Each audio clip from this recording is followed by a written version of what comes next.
Assalamualaikum warahmatullahi wabarakatuh. Kami dari kelompok 5 membawakan topik yang berjudul dengan implementasi algoritma Q pengambilan antrian pada apotek. Sebelum pembacaan topik ini dimulai, kami akan memperkenalkan anggota-anggota kelompok kami. Yang pertama ada saya sendiri, Jahrani Manap. Yang kedua ada Azka Faris Galba. Yang ketiga ada Nova Suci Safitri. Yang keempat ada Akmal Zailani. Yang kelima ada Fauzan Zahrul Ramadan. Dan yang keenam ada Bahrun. Di sini saya akan menjelaskan tentang algoritma. Algoritma merupakan metode atau langkah yang direncanakan secara tersusun dan berurutan untuk menyelesaikan atau memecahkan permasalahan dengan sebuah instruksi atau kegiatan. Di sini juga saya akan mencontohkan satu contoh, menghitung luas persegi panjang. Algoritma ini akan menghitung luas dari sebuah persegi panjang berdasarkan panjang dan lebar yang diberikan oleh pengguna. Langkah-langkah algoritma terdapat 6 poin. Yang pertama, mulai. Yang kedua, input panjang. Yang ketiga, input lebar. Yang keempat, hitung luas atau luas sama dengan P kali L. Yang kelima, output hasil atau luas.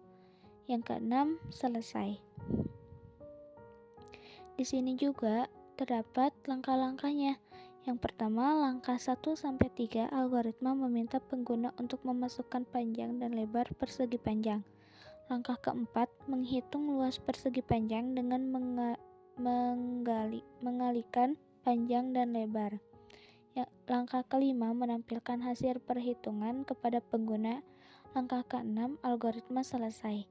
Algoritma ini sederhana tetapi menggambarkan bagaimana serangkaian langkah yang terstruktur dapat digunakan untuk menyelesaikan masalah tertentu dalam menghitung luas persegi panjang. Baik, selanjutnya di sini saya akan sedikit menjelaskan tentang Q. Apa sih itu Q? Q itu adalah struktur data yang menyusun elemen-elemen data dalam urutan linear. Prinsip dasar dari struktur data ini adalah first in, first out atau FIFO. Yang pertama masuk, terus yang pertama keluar. Yang berarti elemen data yang pertama dimasukkan ke dalam antrean akan menjadi yang pertama juga untuk dikeluarkan. Oke, baik. C++ ialah bahasa pemrograman yang dikembangkan oleh Bjarne Stroustrup pada awal 1980-an sebagai pengembangan dari bahasa C. C++ adalah bahasa pemrograman yang mendukung pemrograman berorientasi objek OPP, pemrograman prosedural, dan genetik. Bahasa ini sering digunakan untuk mengembangkan perangkat lunak yang membutuhkan kinerja tinggi seperti sistem operasi, permainan, dan perangkat lunak yang memerlukan pemrosesan grafis intensif. Nah, di sini saya akan memberikan 7 poin mengenai konsep dan fitur utama dalam C++. Bagian-bagian penting yang memberikan gambaran menyeluruh tentang berbagai aspek bahasa pemrograman C++. Secara spesifik, baik diantaranya ada tipe bahasa dan kompilasi. C++ adalah bahasa yang statically typed, yang berarti tipe variabel ditentukan pada saat kompilasi. Sebagai bahasa yang dikompilasi, kode C++ diterjemahkan ke dalam kode mesin yang dapat dijalankan langsung oleh komputer sehingga memungkinkan eksekusi yang sangat cepat. Next, paradigma pemrograman. C++ mendukung berbagai paradigma pemrograman termasuk pemrograman prosedural, pemrograman berorientasi objek OPP, dan pemrograman generik. Fleksibilitas ini memungkinkan pengembangan untuk memilih pendekatan yang paling sesuai untuk masalah yang dihadapi. Dan selanjutnya struktur dan elemen dasarnya.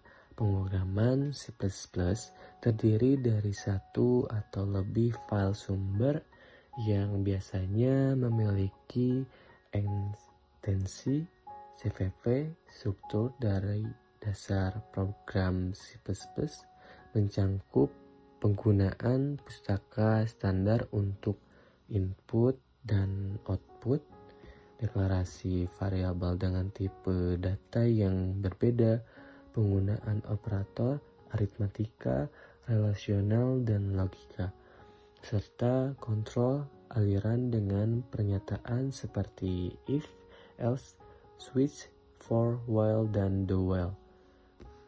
Pemrograman berorientasi objek.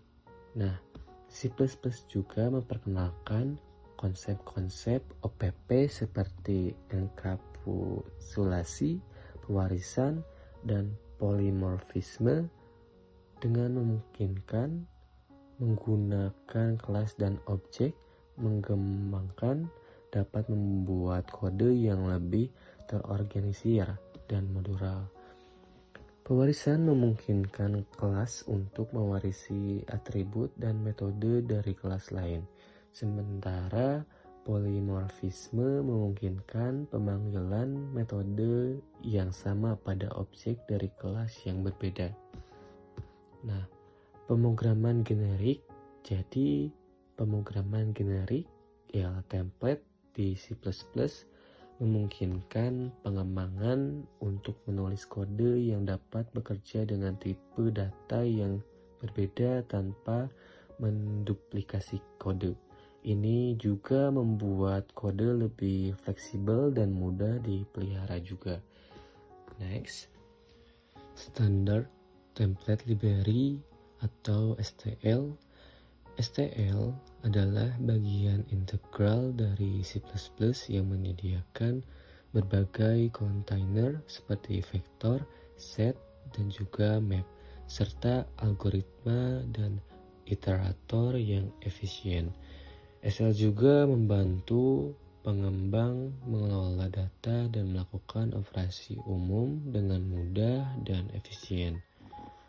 Nah, pada poin terakhir ada manajemen memori.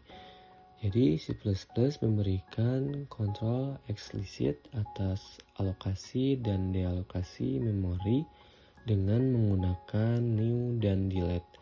Ini memberikan juga kekuatan kepada pengembang untuk mengelola sumber daya sistem dengan sangat efisien, meskipun juga memerlukan perhatian ekstra untuk menghindari kebocoran memori dan kesalahan manajemen memori lainnya.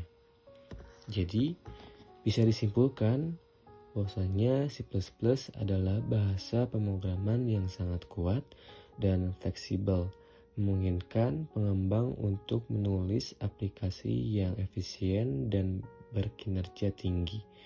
Dengan dukungannya terhadap berbagai paradigma pemrograman, manajemen memori tingkat rendah, dan pustaka standar yang kaya, C++ tetap menjadi pilihan utama untuk pengembangan perangkat lunak yang membutuhkan kinerja tinggi dan kontrol penuh atas sumber daya sistem. Penguasaan C++ memungkinkan pengembang untuk mengatasi berbagai tantangan pemrograman dengan cara yang efisien. Apotek merupakan sarana pelayanan kesehatan untuk membantu meningkatkan kesehatan bagi masyarakat. Apotek juga sebagai tempat praktik tenaga profesi apoteker dalam melakukan pekerjaan kefarmasian. Pasien merupakan setiap orang yang melakukan konsultasi masalah kesehatannya untuk memperoleh pelayanan kesehatan yang diperlukan baik secara langsung maupun tidak langsung kepada tenaga kerja kesehatan. Ada pula definisi pasien secara lebih luas, yaitu pasien juga bisa merujuk pada seseorang yang menerima layanan kesehatan, tidak hanya untuk pengobatan tapi juga untuk pencegahan penyakit atau rehabilitasi.